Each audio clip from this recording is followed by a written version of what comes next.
Halo semuanya, coba deh ingat-ingat. Pernah nggak sih kalian menatap sehelai daun di taman, terus mikir kalau itu ya cuma bagian hijau dari sebuah tanaman? Nah, siap-siap ya, karena hari ini pandangan kalian bakal berubah total. Di sesi penjelasan kita kali ini, kita bakal membedah morfologi daun. Kita nggak cuma ngelihat daun sebagai hiasan alam aja, tapi sebagai sebuah pabrik surya biologis yang super canggih dan ternyata diatur secara matematis. Keren banget kan? Yuk, langsung kita mulai. Oke, kita lihat dulu agenda kita hari ini. Kita bakal mulai dari dapur utama, terus masuk ke anatomi dan jaringan, lanjut ke struktur daun, habis itu kita bahas bedanya daun tunggal dan majemuk, adu arsitektur dikotil lawan monokotil, dan terakhir, kita bakal takjub sama keajaiban tata letak dan matematika. Kita masuk ke bagian pertama, dapur utama. Jadi gini, kenapa sih daun itu penting banget? Pada dasarnya daun itu organ bertahan hidup yang paling esensial. Bayangin aja tumbuhan itu kayak sebuah kawasan industri. Nah, daun inilah pabrik utamanya. Ada 5 fungsi kunci di sini. Pertama, fotosintesis. Ini ibarat jalur perakitan, tempat makanan diproduksi dari cahaya. Kedua, respirasi lewat stomata, yang fungsinya kayak sistem ventilasi pabrik. Terus yang ketiga dan keempat ada transpirasi dan gutasi. Ini tuh sistem pengelolaan limbah cairan pabrik, buat ngebuang kelebihan air, biar mesinnya nggak banjir dan membusuk. Dan yang terakhir, reproduksi vegetatif, di mana beberapa daun malah bisa jadi cetak biru buat bikin tanaman baru yang utuh secara mandiri. Bener-bener pabrik yang serba bisa. Sekarang kita lanjut ke bagian kedua, anatomi dan jaringan. Biar benar-benar paham gimana pabrik ini jalan, kita harus lihat ke bagian dalamnya nih, sampai ke tingkat mikroskopis. Di lapisan paling atas dan bawah, ada epidermis. Anggap aja ini kayak atap dan fondasi pelindung pabrik. Seringkali dilapisi kutikula anti bocor, biar air nggak gampang menguap. Nah, di tengahnya itu ada zona kerja utama, namanya mesofil. Dan pastinya, pabrik butuh sistem perpipaan kan? Disitulah berkas pembuluh silem dan floem bekerja, distribusiin bahan baku air, dan hasil produksi ke seluruh bagian tumbuhan. Sekarang kita zoom in lagi ke mesin-mesin di dalam mesofil tadi. Ada 2 jenis utama nih, mesofil palisade dan mesofil sponge atau bunga karang. Namanya emang agak ilmiah ya, tapi fungsinya gampang banget dipahami. Sel-sel palisade itu bentuknya kayak tiang, tersusun rapih dan rapat banget persis di bawah atap pabrik. Merekalah panel surya utama kita, nyerap cahaya matahari seefisien mungkin. Terus, tepat di bawahnya ada jaringan sponge yang sel-selnya lebih longgar. Kenapa dibikin longgar? Karena ruang antar sel ini jadi tempat sirkulasi udara buat pertukaran gas. Bener-bener desain yang presisi ya. Lanjut ke bagian ketiga, struktur dan bentuk daun. Kita udah lihat jeroan mikroskopisnya, sekarang kita balik ke hal yang bisa kita lihat pakai mata telanjang sehari-hari. Secara morfologi, daun yang dibilang sempurna atau lengkap itu punya 3 spesifikasi fisik utama. Pertama, pelepah atau vagina daun yang menundukkan daun pada batang. Kedua, tangkai daun yang bentuknya silinder buat ngehubungin batang sama daun. Dan ketiga, helaian daun atau lamina yang bentuknya pipih lebar sebagai tempat utama terjadinya fotosintesis. Tapi faktanya nih, nggak semua tumbuhan merakit daun dengan spek lengkap ini loh. Banyak yang dimodifikasi, jadi cuma punya tangkai dan helaian aja. Biar makin kebayang, coba perhatiin gimana 3 bagian tadi menyatu secara visual. Di skema daun lengkap ini, kalian bisa lihat dengan jelas pelepahnya ada di pangkal bawah membungkus batang, terus menyempit jadi tangkai daun sebagai penyangga utama, dan akhirnya melebar seluas-luasnya jadi helaian daun, tempat semua proses berat tadi dilakuin. Nah, selain 3 bagian utama tadi, ada juga modifikasi yang menakjubkan banget, namanya stipula atau daun penumpu. Perhatiin deh ragam bentuk di sini. Stipula ini intinya perlindungan ekstra di pangkal daun, difokuskan buat ngejaga kuncup yang masih sangat muda. Dan variasinya, wah bikin takjub sih.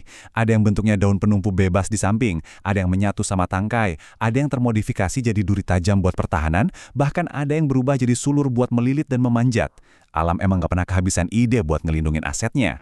Masuk ke bagian keempat, daun tunggal dan majemuk. Kadang ya, punya satu panel surya datar yang raksasa itu malah nggak efisien atau gampang rusak ditiup angin kencang. Solusinya, tumbuhan memecahnya jadi lebih kecil. Inilah daun majemuk. Biar nggak bingung sama anatominya, kita urutkan hierarki percabangannya pelan-pelan. Kita mulai dari poros utamanya, namanya tangkai induk atau rahis. Dari sini muncul cabang sekunder yang kita sebut ruas cabang atau racilla. Di ruas cabang inilah melekat tangkai anak daun yang nantinya menopang panel-panel kecil kita, yaitu helaian anak daun atau foliolum. Susunan hierarkis ini benar-benar rapi, persis kayak desain permesinan. Poin krusialnya adalah, waktu tumbuhan milih mau pakai daun majemuk, mereka biasanya mengadopsi salah satu dari dua desain besar ini. Pertama, pinnatus atau menyirip. Sesuai namanya, anak daun berbaris di sisi lateral tangkai induk, mirip banget sama sirip ikan. Desain kedua, palmatus atau menjari. Di sini, anak daun memancar menyebar dari satu titik tumpu utama, persis kayak jari-jari di tangan kita.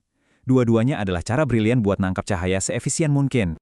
Selanjutnya, bagian kelima. Daun dikotil melawan monokotil. Di bagian ini, kita bakal ngadu dua sistem arsitektur biologi ini. Perbedaan paling mendasar dari keduanya itu ada di postur atau arsitektur daunnya. Daun dikotil mengadopsi arsitektur dorsiventral. Artinya, mereka umumnya tumbuh horizontal. Bagian atas disinari terik matahari terus-menerus, sementara bagian bawahnya lebih teduh. Beda cerita sama daun monokotil. Mereka milih pendekatan isobilateral, alias daunnya tumbuh menggantung tegak lurus secara vertikal. Berkat orientasi ini, kedua sisi daun monokotil dapat porsi siraman sinar matahari yang sama persis sepanjang hari. Cerdas banget ya penyesuaiannya. Arsitektur postur tadi ternyata ngerubah struktur internalnya secara total. Coba perhatiin perbandingan ringkas ini. Sistem perpipaan tulang daun dikotil nyebar, ngebentuk jala. Sementara monokotil, jalannya sejajar dari pangkal ke ujung. Terus, karena dikotil punya sisi terang dan teduh, mesofilnya pun berdiferensiasi dengan jelas. Ada palisade di atas, spons di bawah.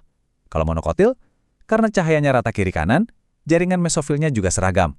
Begitu juga posisi stomatanya.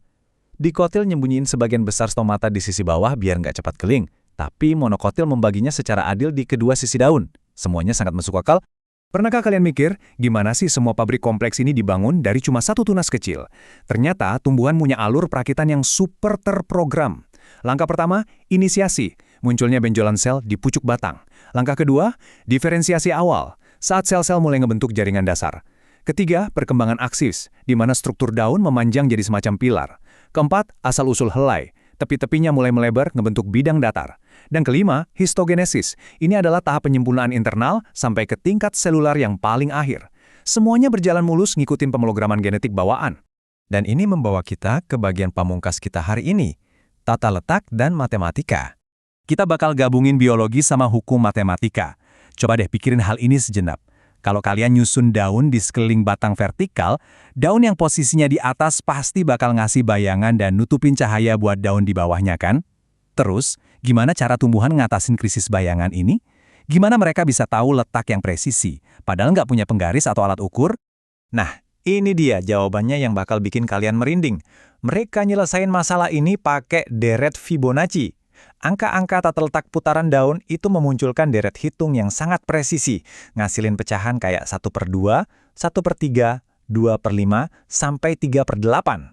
Tumbuhan secara harfiah menghitung pecahan matematika ini buat nentuin di mana daun selanjutnya harus ditumbuhkan di sepanjang batang. Yang benar-benar gila adalah pas kita lihat aplikasinya langsung. Waktu tumbuhan ngambil pecahan Fibonacci tadi, misalnya 2/5, terus dikalikan sama 360 derajat lingkar batangnya, mereka dapetin apa yang dinamakan sudut divergensi yang sempurna. Pemosisian daun satu persatu pakai sudut matematis ini, mastiin daun bakal tumbuh melingkar secara spiral tanpa pernah saling tindih nutupin daun tepat di bawahnya.